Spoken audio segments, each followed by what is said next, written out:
It's you know? usually like I'm all right with like I get called fat a lot, which those aren't my words. That's theirs. I'm quoting someone else here. Yeah. But those ones I can handle. But then every once in a while, somebody will get you like on. Yeah, like, that shit's easy. That shit to me is like, yeah, whatever, man. Like Everybody is, but he keeps laughing during his own jokes. It's like a crutch. Oh, I do that. What? Yes, Oh, yes, no. yes. Yeah, and for like a week, dude. Like, the worst comment I ever got was from a therapist who, she's like this. I think high level, fucking really expensive chick. Within like one session, she said something like, she was like, so I noticed that you talk fast and loud and you interrupt me when I say something you don't like. And I was like, we're done. Absolutely. Yeah. I lasted one more session. I was like, I think I found somebody else. I tried therapy once. I'm so bad at it. I'm so bad at therapy. And this guy was like talking about like my dad and family, and I was like, dude, shut up. Fuck off. Like, yeah, me and my dad are cool, man. It's like, it sounds like you don't like him. I was like, I like him. No, I love my dad. We're cool. Yeah. I think that you can be good and bad at therapy, and I think I am very bad at it. Yeah, I'm not good at it. And I think that's probably because, like, we're like narcissistic egomaniacs or something. I don't know. Because I was like, I actually said to her, I was like, I do that, but like I haven't done that to you yet. Like I was like, if you think that's happening, then you don't know shit. Because I wasn't yelling. Do you want to see me yell? Oh, here's a good one. This is an incredible story. This past weekend, my girl came up. I was doing shows in Buffalo, and she came up and stayed with me. And the first night, she got in late, so I was still at the club when she got to the hotel, and she was mad that I wasn't at the hotel. But she handled it poorly. She was like, fine, I'll just do it myself. And I was like, I have it all set up. Check in and shit? Yeah, check in. All that. She was tired. It was long. But we get to the room. We started. I was like, you want to read the text? Do you want to read the transcript of how you were acting? And she was like, no. Like all that. And then she started, she attempted to cry. And I was like, she was like, and I was like, no. You're not crying. I was like, what's wrong with you? Yeah. And she was like, you yelled at me. I was like, no, I did not. And I blocked it, dude. I stopped the cry. It was all, there was no tears. There was no. She stopped immediately. She like started crying. I was like, no, I didn't. And we just both started laughing. Wow. So you tried to cry. That should have worked. That's the first time I've ever stopped it.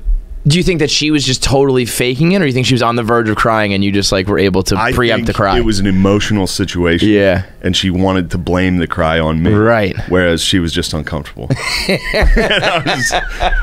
I had a couple beers. I wasn't falling for it. Yeah. That's really, I think that the key to a happy and balanced relationship is not falling for the other person's shit. Yeah. Guy or girl. It's usually girls tricking guys into shit because we're kind of dumb. I mean, and they're like savvy. That's the first win I got against the cry. The cry is undefeated. Yeah. That's the problem. Yeah. If you have any sort of like soul at all, when a female is like crying, you're like, all right, fuck. I'm sorry, you know? You ever see those Boston Be a Man, that guy?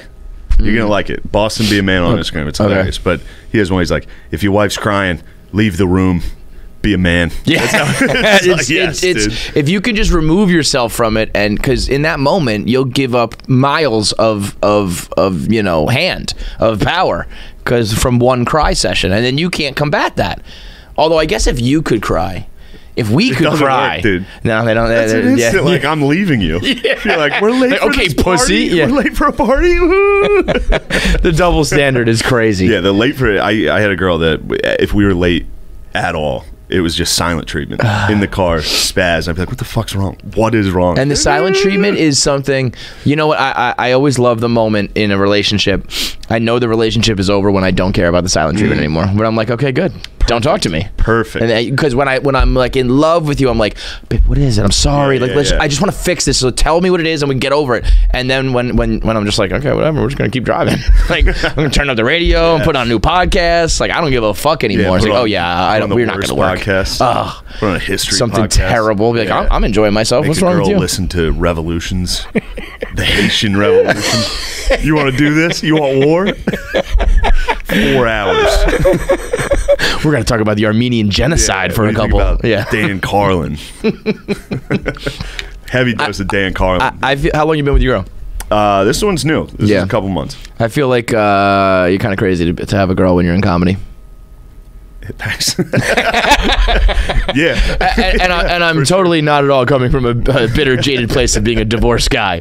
But I'm like, I just... Sometimes, I mean, you gotta, or you find someone who's like great. You know what I mean? It's like if you have the wrong mix of those two things, we'll talk about a powder cake. See. You know? We'll see. We'll find out. It was easy during quarantine. Yeah, that's the other thing too. There's a lot of quarantine relationships that are going to be like, well, wait a minute. I didn't know you were like this when the world was open. Yeah, true. All right, well, not to completely torpedo your calls after this.